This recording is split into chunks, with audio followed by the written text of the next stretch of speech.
Hello friends, welcome to a new topic today. In this chapter we are going to learn about the metabolic disorders of the bone. Okay, in this metabolic disorders of the bone, first we will learn a few points about first metabolic disorder, which is rickets. What is rickets? So we have already I have already dealt with in detail about the metabolic disorders of bone. Here we are just dealing with some differences and some extra metabolic disorders which should be learned. So first, in rickets, it occurs due to the lack of adequate mineralization in the bones. In rickets there is lack of adequate mineralization of growing bones, whereas in osteomalacia there is lack of adequate mineralization of trabecular bones. See, whenever there is lack of adequate mineralization of growing bones, that causes rickets. If there is lack of adequate mineralization of trabecular bones, then it causes osteomalacia. Then in osteoporosis, there is proportionate loss of bone volume and mineral is seen in osteoporosis. In osteoporosis, there is proportionate loss of loss of bone volume and mineral is seen in osteoporosis. And in scurvy, there is defect in osteoid formation is seen in scurvy. Okay, so if you see in osteoporosis, first, osteoporosis is mainly proportionate loss of bone mineral and volume. There is no association of any type of metabolic disorder in it. So everything is normal. It has normal calcium, normal phosphate, normal ALP and normal parathyroid. Then if you see rickets and osteomalacia mainly occur due to, here there is defect in adequate mineralization. So whenever there is defect in adequate mineralization, so that bone is trying to mineralize its constituents, right? So because of that, here in rickets the calcium can be low or normal. But most importantly, this rickets causes low phosphate, high ALP and high parathyroid. Rickets can lead to low phosphate, high ALP and high parathyroid. Then there is primary hyperparathyroidism. In primary hyperparathyroidism will causes high calcium, low phosphate, high ALP and high APTH. See, what is the main etiology in primary hyperparathyroidism? See, one thing you remember, in rickets, osteomalacia, primary hyperparathyroidism and Paget's disease, ALP is raised because the bone is trying to mineralize or trying to osteoblastic activity is present. Whenever osteoblastic activity is present, ALP is more. That is one thing. Okay, so first we will see the primary hyperparathyroidism. In primary hyperparathyroidism, there is increased parathyroid, right? Because of increased parathyroid, what does this parathyroid do? It will increase the calcium absorption and decreases the potassium. So as a result, there is increased calcium and decreases potassium, decreases phosphate. I'm really sorry, it decreases phosphate. It increases calcium and decreases phosphate. Then if you see in rickets, or we have osteomalacia, in either rickets or osteomalacia, what actually happens is, these will, in rickets and osteomalacia, the main problem here is mineralization. So because there is a problem in mineralization, that is, it is of two types. One, it can be due to decreased vitamin D. Whenever there is decreased vitamin D, this vitamin D causes absorption of calcium and phosphate. So as a result, it decreases calcium and decreases phosphate also. Okay, whenever there is decreased calcium, this will increase the parathyroid hormone. So you can remember it like this. But there are conditions where in rickets and osteomalacia calcium is normal also. Okay, then if you see Paget's disease is the osteoblastic deformity. So because it is an osteoblastic disorder, it has high ALP levels. So that is important, right? Next,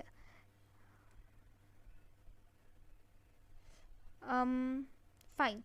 Then after this we have something called as von Recklinghausen disease. What is von Recklinghausen disease? Von Recklinghausen disease of bone is also called as osteitis fibrosa cystica. Never think that von Recklinghausen disease of bone is not similar to von Recklinghausen disease. Von Recklinghausen disease, normally it is neurofibromatosis type 1, but von Recklinghausen disease of bone is osteitis fibrosa cystica.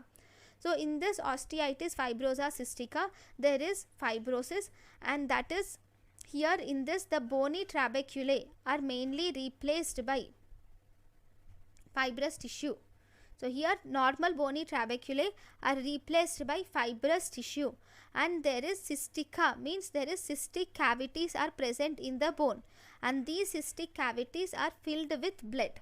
Okay, and because it is filled with blood, this blood will undergo degradation, and that leads to osteomalacia, that will lead to hemosiderin granules, which will look like brown in color. So in osteitis fibrosa cystica, this here there is fibrosis, so the bony trabeculae are replaced by fibrous tissue, and there is cystica, that means there are cystic cavities present in the bone, and you see these cystic cavities are filled with blood. Whenever there is degradation of blood, it produces brown in color, okay, because of hemosiderin pigmentation. So we call this as osteitis fibrosa cystica. So this is the picture. Here we are seeing the cystic space which is seen on X-ray.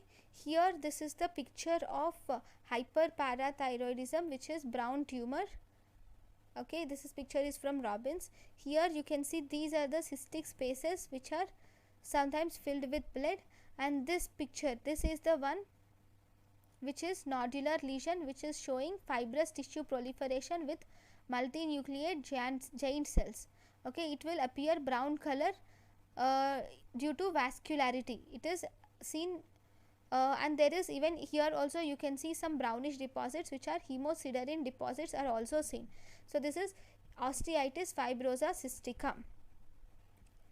So first we will see the radiological features of hyperparathyroidism. So in radiological features we have subperiosteal, see in the phalanges, here there is subperiosteal resorption of terminal tufts of phalanges is seen, and also there is subperiosteal resorption of lateral clavicle and pubic symphysis is seen. Here there is something called as thin cortical bone is present surrounding the tooth socket. Okay, this is lamina dura, this thin bone which thin part of bone which you can see here, this thin part of line, okay, that is representing the bone which is present in the tooth socket. This is seen normally, but here in hyperparathyroidism, just see here this thin bone has been lost, so that is called as loss of lamina dura, right? Then there is also irregular rare fraction of bones are also seen.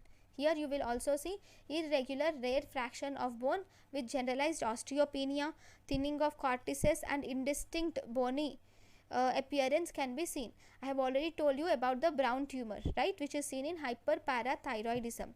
Then it can also cause salt pepper appearance of skull. This is the picture of salt pepper appearance of skull.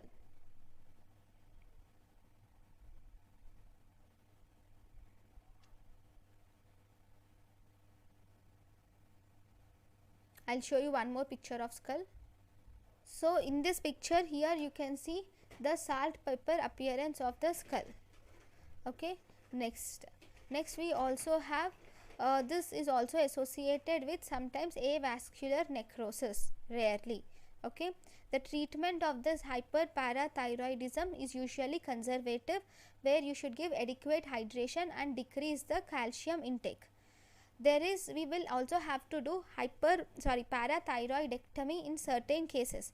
So if you see the indications of parathyroidectomy mainly include, we have marked hypercalcemia, there is recurrent renal caliculi, progressive nephrocalcinosis, and severe osteopenia. Whenever there is marked hypercalcemia, recurrent renal caliculi, or progressive nephrocalcinosis, or severe osteoporosis, then you should do parathyroidectomy. Okay, then in the parathyroid gland, even milkman's or increment fractures or looser zone are most commonly seen in osteomalacia. They are most commonly seen in osteomalacia. There are some some types of which are some different types like Milkman's or increment fractures, looser zones, okay, or osteoid zone. These are the pseudo fractures which are seen in osteomalacia and most commonly seen in femur neck. So this is about osteomalacia anyways. Okay, so there is also something called as Ruger-Jersey spine. This Ruger-Jersey spine is produced by the alternating dense and areas of central vertebral lucencies. Here you will have two dense bones, and between that you will see vertebral radiolucency. This is called as Ruger-Jersey spine. Then what are the causes of this Ruger-Jersey spine? Ruger-Jersey spine can occur in renal osteodystrophy due to hyperparathyroidism. It can occur in petrosis. It can occur in osteopetrosis and also osteosclerosis. It can occur in renal osteodystrophy due to hyperparathyroidism, osteosclerosis and osteopetrosis. Then we also have one more disorder, which is infantile cortical hyperostosis. This infantile cortical hyperostosis, it mainly occurs due to vitamin D and vitamin A causing bone abnormalities. Vitamin D and vitamin A causing bone abnormalities is called as infantile cortical hyperostosis or Keffi's disease. Next we have something called as achondroplasia. In achondroplasia, it is an enchondral bone formation defect where there is autosomal dominant defect. Here this occurs due to increased growth hormone production, and this growth hormone will actually act on mature skeleton. Whenever growth hormone acts on mature skeleton, then it causes this achondroplasia. Here the child will have trident hand and starfish hand. Anyways, we learn this achondroplasia in pediatrics in detail. Okay, so thank you guys for watching my lecture. In the next class we will learn about some more abnormalities. Thank you.